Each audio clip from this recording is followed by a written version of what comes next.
वन्दे ब्रह्मपुरादीपं श्रीसहजा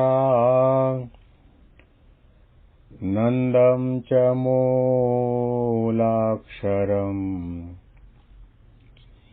श्रेयस्कारणसद्गुणैकनिलयम् श्रीप्रागजिह्वावत ब्रह्मोपासनधारकं गुरुहरिं यज्ञं तथा योगिनं प्रीत्येवं प्रमुखं महन्तमनिशम् श्रीजीस्वरूपं मुदा મહિમાનો મહિમા પ્રવચનમાળામાં આજે 17મી જાન્યુઆરી 2025 શુક્રવારના દિવસે તમામ સંતો હરિભક્તોને મારા સાષ્ટાંગ પ્રણામ. જય સ્વામિનારાયણ. હેપી વચનામૃત દ્વિશતાબ્દી મહોત્સવ. હેપી પ્રમુખ સ્વામી મહારાજ શતાબ્દી મહોત્સવ. ગઢડા અંત્ય પ્રકરણનું 23મું વચનામૃત માનસી પૂજાનું આપણે સાંભળી રહ્યા છીએ. આધ્યાત્મિક કોઈ પણ નાની મોટી ક્રિયા કરો,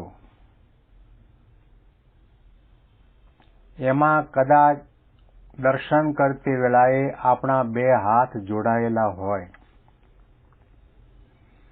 કદાચ એવું પણ બને કે આપણી આંખો દ્વારા મંદિરમાં ભગવાનની મૂર્તિના દર્શન પણ કરતા હોઈએ, પરંતુ એમાં આપણું મન ન ભળ્યું હોય તો એ દર્શન ન કર્યા બરાબર છે. મનમાં એકાગ્રતા જોઈએ, મનમાં પવિત્રતા જોઈએ, મનમાં નિસંશયપણું જોઈએ, નિસ્તર્કપણું જોઈએ, અને ત્યાર પછી આપણે આધ્યાત્મિક ક્રિયા બાહ્ય રીતે, પ્રત્યક્ષ રીતે કે માનસી રીતે કરીએ, એને એવી ક્રિયાને ભક્તિ સંજ્ઞા મળે છે અને એના દ્વારા ભગવાન અને સંત રાજી થાય છે.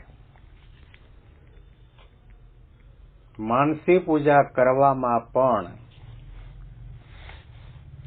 ભાવની મહત્તા, પ્રેમની મહત્તા, ઉત્સાહની મહત્તા,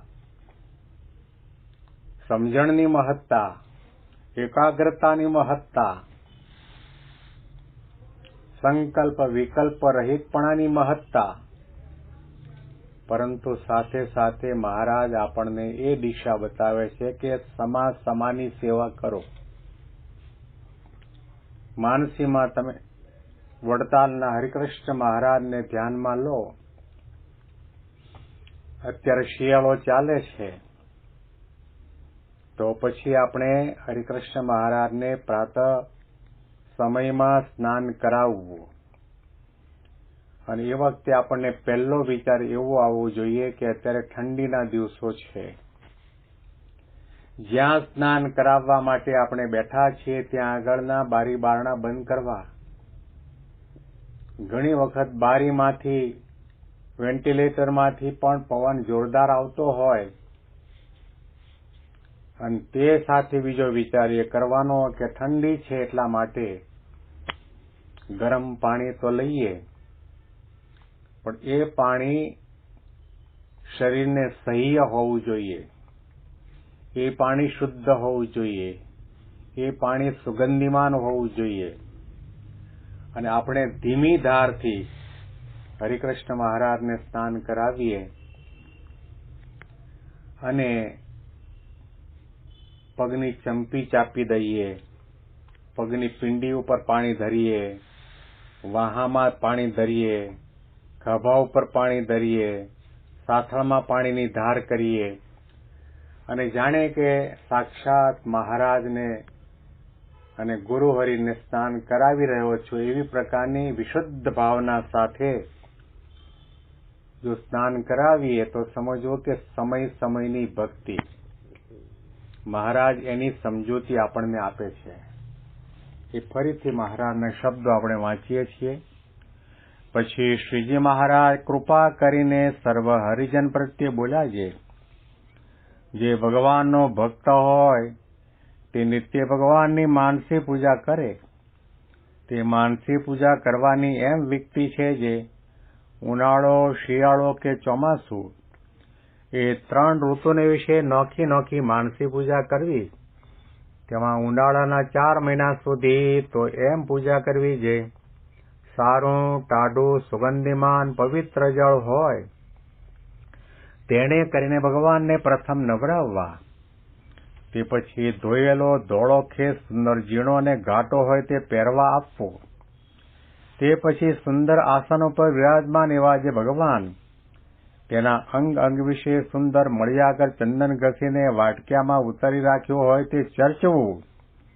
તે પ્રથમ તો લલાટને વિશે ચર્ચીને લલાટને સારી પેટે નિરખવું, તથા હાથને વિશે ચર્ચીને હાથને સારી પેટે નિરખવા, તથા હૃદય, ઉદર, સાથળ, પિંડી આદિ જે અંગ તેને વિશે તે ચંદનનું લેપન કરીને તે અંગની નિરખવા, તથા ચરણારવિંદની ઉપર અને તળે સુંદર કુમકુમ ચોપડવું અને તે ચરણારવિંદને નિરખવા. પછી મોગરા, ચમેલી, ગુલાબ, ચંપોઈ આદિ જે સુગંધિમાન પુષ્પ તેના હાર તથા કંકણ, બાજુબંધ, ટોપી આદિ જે આભૂષણ તે પુષ્પના પહેરાવવા અને મોગરાના પુષ્પ જેવું ધોળું અને ઝીણું અને બહુ ભારે નહીં એવું વસ્ત્ર મસ્તક વિશે ધરાવવું, તથા ધોળી, ઝીણી અને હલકી એવી જે સુંદર પછેડી તે ઓઢાડવી. માનસી પૂજા કહો કે પ્રત્યક્ષ પૂજા કહો, એમાં આ ભાવ તો આપણને આવવો જ જોઈએ. આ વિચાર પણ આપણને આવવો જોઈએ. આવો પ્રેમ આપણા હૈયામાં જાગવો જોઈએ. માનસી પૂજાની વાત મહારાજ આ વચનામૃતમાં કરી રહ્યા છે. એ તો ક્યારની વાત છે કે જ્યારે તમે પ્રગટ ભગવાન પુરુષોત્તમ નારાયણના હરતા ફરતા સ્વરૂપની સાથે ન હો ત્યારે, અને કદાચ સાથે હો તે વખતે પણ એવી અનુકૂળતા ન હોય ત્યારે, અને કદાચ તમે મહિલાના રૂપમાં હો ત્યારે સ્વાભાવિક છે મર્યાદા આડી આવે. મર્યાદાના કારણે સંત સ્વરૂપે ભગવાન બિરાજમાન છે એની નજીક જઈ શકાય નહીં, ચરણ સ્પર્શ કરી શકાય નહીં, એનો સ્પર્શ કરી શકાય નહીં.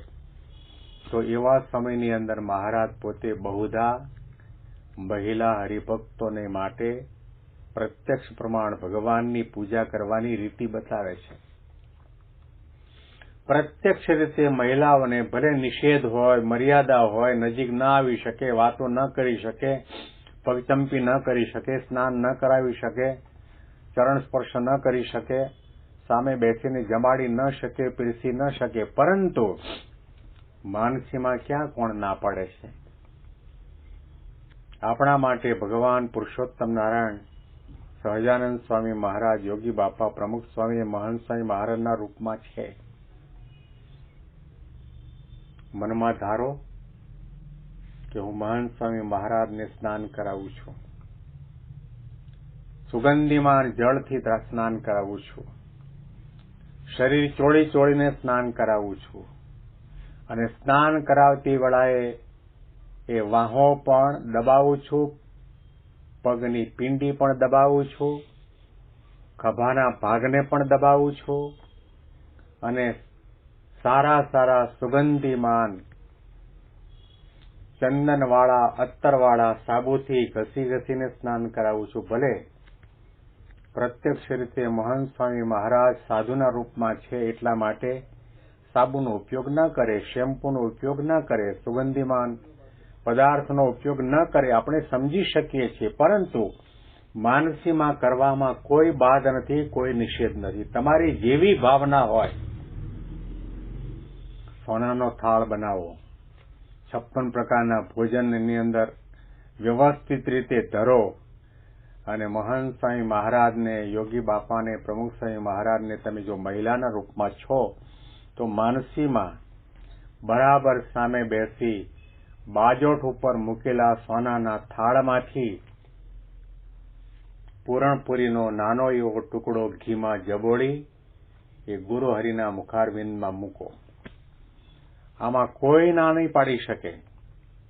સત્સંગ ગમે તેટલો વિસ્તારને પામે, લાખો ને કરોડો મનુષ્યો સત્સંગી થાય અને 2-5 માઇલથી દૂરથી પણ આપણને દર્શન મહંત સ્વામીના ન થાય એવી પરિસ્થિતિ નિર્માણ થાય, એમાં પણ તમે આવા ગુરુ હરિની, ઠાકોરજીની અંગત સેવા કરી શકો છો.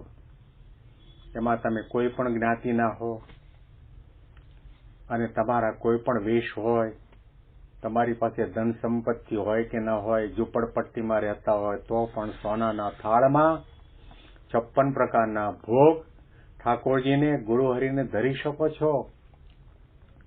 જરિયાની વસ્ત્રો, મોગટ વગેરે ધારણ કરાવી શકો છો. ચંદનનો લેપ કરી શકો છો. ચરણારવિંદની પૂજા કરી શકો છો. પુષ્પની માળા પહેરાવી શકો છો. ગજરા પહેરાવી શકો છો. બાજુબંધ પહેરાવી શકો છો. અને બહુ પ્રેમ ઉભરાતો હોય તો એ મૂર્તિને અને ગુરુહરિને બાહુપાશમાં લઈને ભેટી પણ શકો છો. માનસી પૂજામાં કોઈ જાતની મર્યાદા આડી આવતી નથી. જેવો પ્રકારનો ભાવ જાગે એવા પ્રકારના ભાવ સાથે અધરામૃતનું પાન પણ કરી શકો છો, કરાવી પણ શકો છો. એમના ગાલને પણ ચૂમી શકો છો, એમના કપાળને પણ ચૂમી શકો છો, એમના હાથને પણ ચૂમી શકો છો, એમના ચરણની અંદર પણ ચૂમી ભરી શકો છો. માનસી પૂજામાં કોઈ જાતની મર્યાદા આડી આવતી નથી. જે કરવું હોય તે બધું નિર્વિઘ્ન રીતે કોઈની રોકટોક વગર આપણે કરી શકીએ છીએ. આના અનુસંધાનમાં વિશેષ વાતો આપણે આવતીકાલના પ્રવચનમાં આ જ વચનામૃતના માધ્યમથી સાંભળીશું. તમામ સંતો હરિભક્તોને મારા સાષ્ટાંગ પ્રણામ. જય સ્વામિનારાયણ.